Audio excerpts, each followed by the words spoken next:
Even crazy Mad Max machines look modest compared to the real post-apocalyptic vehicles Russia is sending to war in Ukraine. Golf carts wrapped in metal, armored UAZs, turtle tanks, and kamikaze bikers. Ukrainian soldiers have seen it all. Reconnaissance vehicle. No windshield, nothing. A few moments later. The reconnaissance vehicle broke down. Today, we'll show you how the Russians are trying to turn scrap metal into military vehicles and why it's ending in disaster.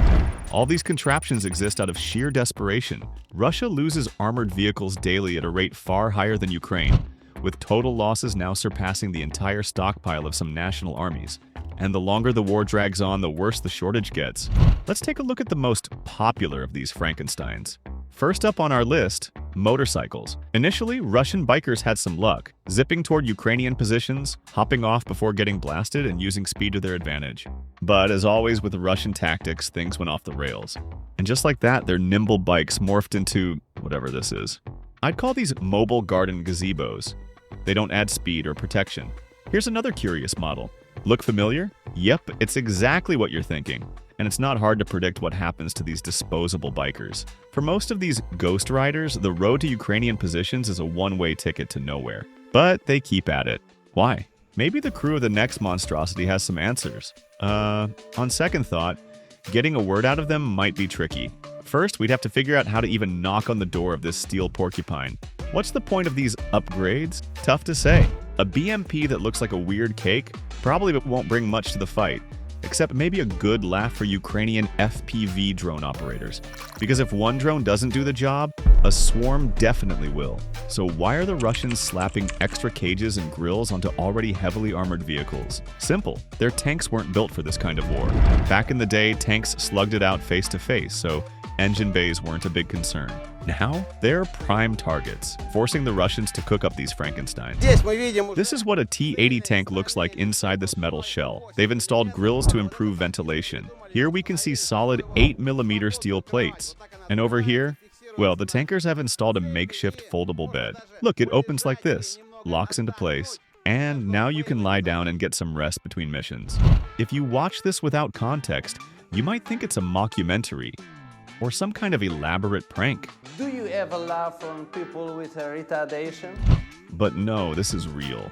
And these guys are dead serious about their DIY battle bunkers before setting off on their final adventure. We've seen plenty of these tank-shaped coffins go up in flames, but the Russians keep outdoing themselves with even crazier designs. Take this thing, for example. Whatever this is, it's such a blinding example of Russian vehicle problems that you might want to grab some sunglasses before watching. Does it actually do anything? Hard to say. It moves, for now. But this is the heavyweight champion of questionable Russian engineering. Apparently someone in Russia thought, what's the best cover on the battlefield? A bunker! So they simply removed the turret and built a bunker around the tank. Cheap, sturdy, eco-friendly, maybe even worthy of a like for effort?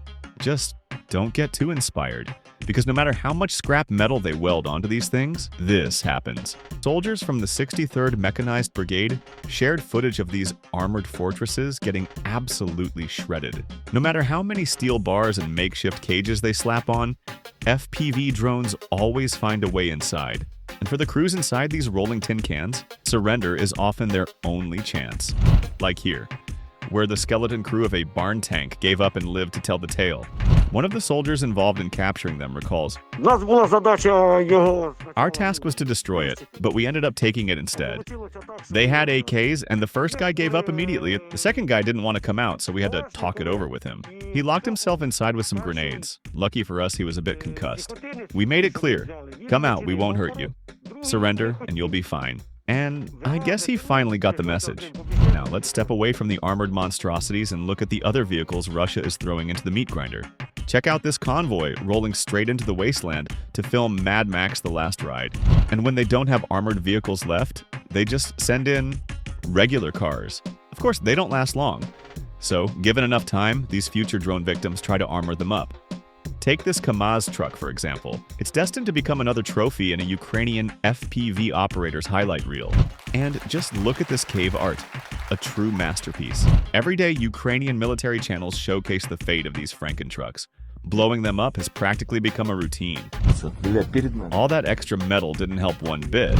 Take this UAZ, for example.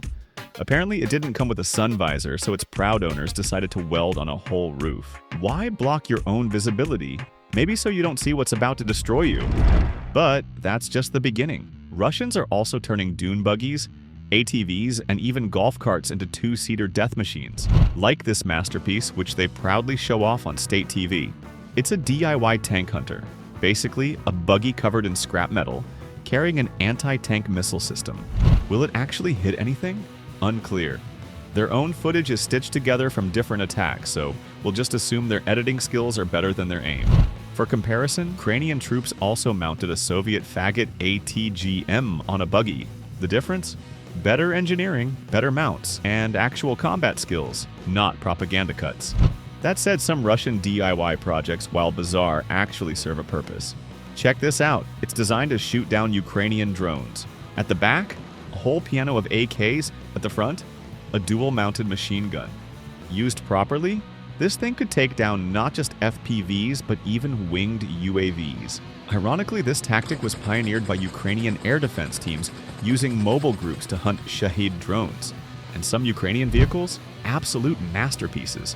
Like this one, because why not bring a little Hollywood to the battlefield? Of course, that's just a soldier's personal touch, but still, looks cool, right? Hit that subscribe button for more insane war machines. Now for the grand finale, Russians charging into battle in civilian cars. Yesterday's beat-up Lada, stolen from some poor grandpa in Donbass, or maybe an old sedan taken from a local, suddenly transformed into a fearsome war chariot. Just kidding. They just rip off the doors, weld on some mesh, and hope for the best. Some of these guys fully understand how hopeless this is, so they don't even bother repainting their cars before storming Ukrainian positions. Like this bright pink sedan. One didn't even make it halfway. Maybe it had a flat tire. Another got a first-hand look at an FPV drone, up close and personal. The rest ran around in circles, totally disoriented, before getting wiped out. And speaking of wipeouts, all these DIY combat cars tend to end up in the same place. Roads of death, scattered all over the front lines. Watch this Russian soldier casually driving past the wreckage of his predecessors. Did it ever occur to him to turn back? Apparently not. This was probably his last video. The most common ride on these roads? The UAZ 452 or Bukhanka, meaning loaf of bread because of its shape. It's a relic of Soviet car manufacturing, ugly in every way, both visually and mechanically. This thing has been killing Russians even without a war. Yet they're still desperately modifying it for battle. For context, this rolling disaster has been in production since 1966. The same year Chevrolet launched the Camaro in the US. Let that sink in. Now these tires, which someone carefully strapped to this particular Bukhanka, could have been turned into swan sculptures in a small Russian village. Instead, they'll soon be repurposed in a much louder way. And the big holy message painted on the side? If God is with us, evil is against us. Someone should tell them St. Peter's about to ask some serious questions. What's this? But hey, some Russians go even further with their creations, like this full metal jacket. Небольшой доработки. After some modifications, the vehicle is ready for action. We reinforced the suspension and armored the cabin. Great job, guys. Too bad all this effort won't stop what happens next. These vehicles are the easiest targets on the battlefield. And the moment they're spotted, this happens. Boom! That Bukhanka was likely carrying ammunition, so it detonated into atoms. And here, even after taking a direct hit and bursting into flames, this Russian assault vehicle kept driving toward Ukrainian positions, leaving a trail of fire behind it. Cinematic, but also incredibly stupid. Do Russian troops think they're safer at night? Think again. Ukrainian FPVs don't sleep. This footage shows a single drone unit from the 24th Mechanized Brigade taking out a staggering number of Bukhankas in one night. Saying it's impressive would be an understatement. And here's the reaction of one unlucky Russian survivor. We were driving in a Bukhanka and got thing blown up. The whole stop is on fire. My gun is burning. These guys were lucky. Most don't even make it out of their vehicles. Proof? Watch this epic Bukhanka explosion after hitting a landmine. Zero chance of survival. It doesn't matter what Russians drive.